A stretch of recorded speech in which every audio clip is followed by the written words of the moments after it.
मधून गेलेला आहे. सर आवाजच येत नाही मला. सर तो कर्मचारी राजीनामा देऊन गेलेला आहे. सर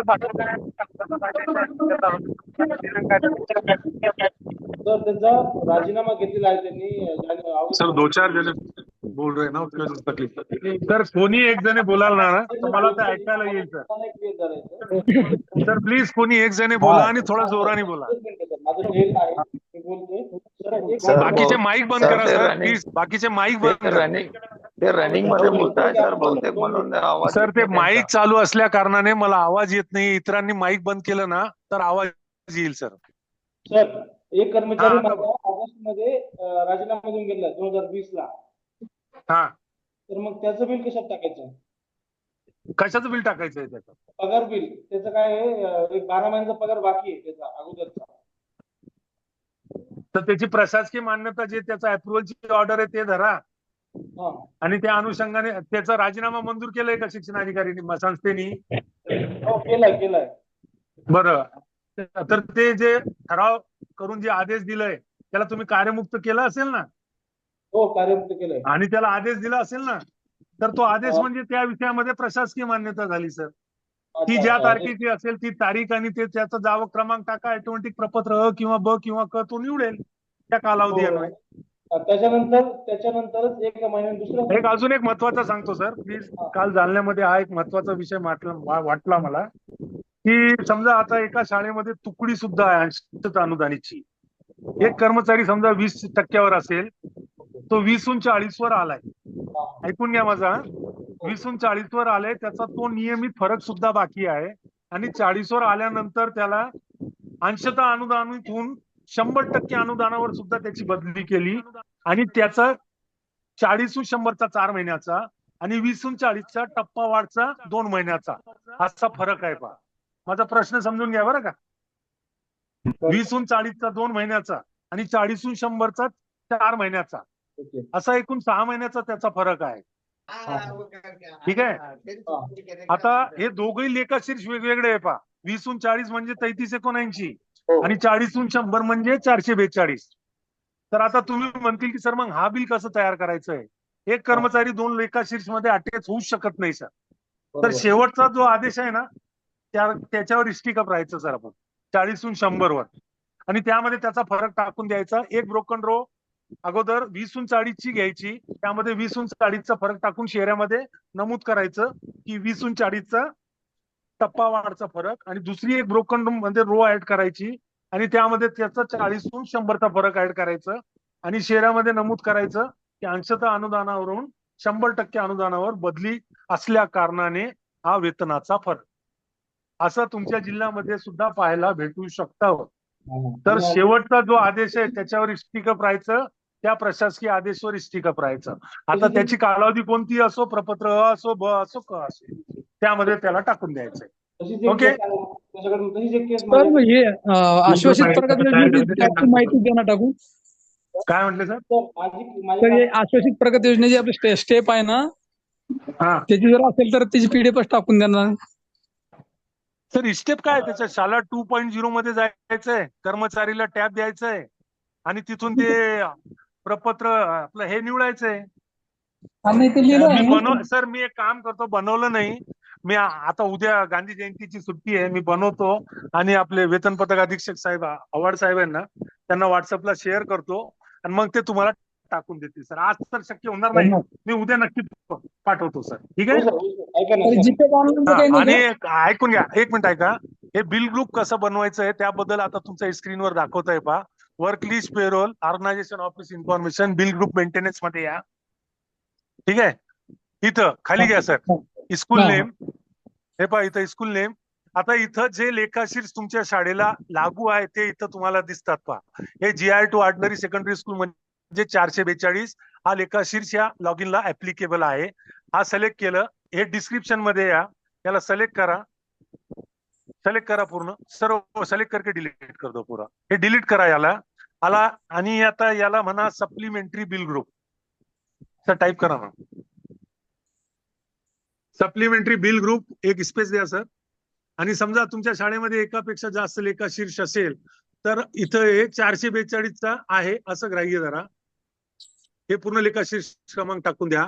आणि सर्वात महत्वाचा खाली हा आहे, is this supplementary bill group, is this supplementary bill group, yes or no. तिथं यस ला क्लिक केलं ना, ते वरती तुमच्या स्क्रीनवर येतो पहा मेसेज. सर वाचा काय ते.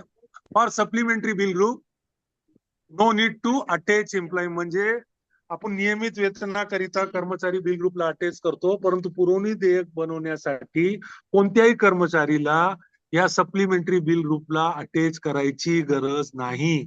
आणि याला सेव्ह करा. तर या अन्वये तुमचा पुरवणी देयक बनवण्यासाठी बिल ग्रुप तयार होतो. समजलं सर?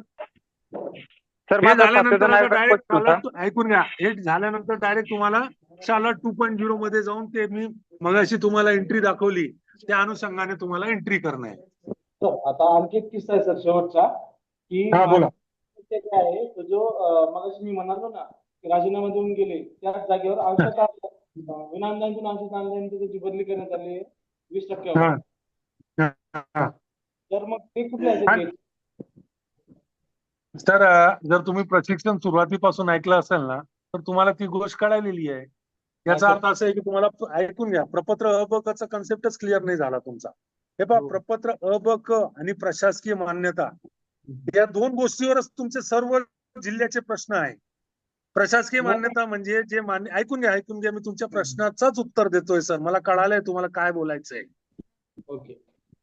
हा, तुम्ही म्हटले की 2020 ला तो राजीनामा देऊन गेला, त्याच्या ठिकाणी विना अनुदानातून अंशतः अनुदानित एक कर्मचाऱ्याची नियुक्ती झाली, त्याचं वेतन कुठून काढायचंय, बरोबर आहे ना? बरोबर. हा, 2020 मध्ये त्याची नियुक्ती झाली. सन्माननीय शिक्षणाधिकारी यांनी त्यांना 2020 मध्ये मान्यता दिली. तो लेखाशीर 442चा कर्मचारी आहे. ठीक आहे. शालार्थ मध्ये तो 2023 मध्ये अटॅच झाला, परंतु प्रशासकीय मान्यता त्याला 2020 मध्येच दिली. तर ती प्रशासकीय मान्यताची तारीख आणि क्रमांक ही त्याची तारीख आणि ऑर्डर नंबर झाली. ते तुम्ही टाकलं की तिथं ऑटोमॅटिक प्रपत्र अ किंवा ब किंवा क हे ऑटोमॅटिक येतो. ते कशात टाकायचं हे तुम्हाला डोकं लावायचं कामच नाही. तिथं ऑटोमॅटिक तुम्हाला प्रपत्र अ ब क तुम्हाला ऍक्टिव्हेट होतात. तुम्ही तिथं फक्त ऑर्डर नंबर आणि तारीख टाकली की तो ऑटोमॅटिक ऍक्टिव्हेट होतो. नंतर काय, तुम्हाला फक्त त्याची एंट्रीच मारायची आहे. आणि तिथं ऑप्शन कोणता निवडायचा, तर टोटल मंथली बिल ऑप्शन निवडायचा आहे तुम्हाला. ओके. आणि मी पूर्ण 12 ऑप्शन तुम्हाला समजून सांगितले. ओके, शेवटचा सर एकच प्रश्न आहे फक्त, शेवटचा लास्ट. हा विचारा. की आता शेवटचा प्रश्न बरं का. हा हो सर माझा एक राहिलो. सर माझ्याकडे त्याचं 20%चं जेव्हा त्याला लागू झालं 2016ला, पहिल्या 6 महिने डिसेंबर ते सप्टेंबर ते फेब्रुवारीचं बिल काढलं, ते 6 महिन्याचं बाकी आहे.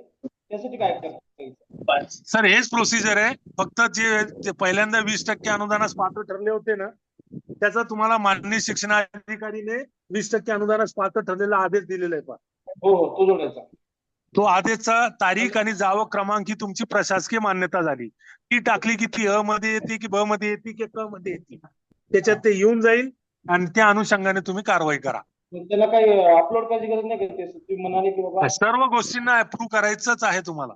नाही अप्रूव्ह करायचीच आहे, पण आणि एक मिनिट, एक अजून सुटलंय माझ्याकडून. प्रपत्र क, प्रपत्र 3 यामध्ये तुम्ही जे देयके दाखल करणार आहात त्यासाठी महाराष्ट्र शासनाने 3-4 महिन्यापूर्वी एक शासन आदेश काढलेला आहे की प्रपत्र क चे देयक कसे दाखल करायचे आणि ते प्रस्ताव कसं तयार करायचंय, बरं का. तर त्याची एक तपासणी सूची सुद्धा उपलब्ध आहे. ते तपासणी सूची सुद्धा मी सन्माननीय आव्हाड साहेबांकडे देतो. त्या तपासणी सूची अन्वये हे पूर्ण प्रस्ताव तयार करा. कोणता? प्रपत्र क. पुन्हा मी सांगतो, गैरसमज करून घेऊ नका. प्रपत्र क चे देयक महाराष्ट्र शासनाकडे जातात मंजुरीसाठी, आणि त्यासाठी महाराष्ट्र शासनाने एक पत्र काढलेलं आहे की या अन्वय प्रपत्र क चे देयके त्यांना भेटणं अपेक्षित आहे. ते पत्र सुद्धा मी आव्हाड साहेबाला देतो. ते पत्र अन्वय प्रपत्र क चे देयके जे तुमच्या शाळेमध्ये असतील तर त्या पत्र अन्वय तुम्ही पूर्ण प्रस्ताव विधिवत 3 प्रती सादर करा. एक प्रत वेतन पथकला, 4 प्रती सादर करा प्रपत्र क चे.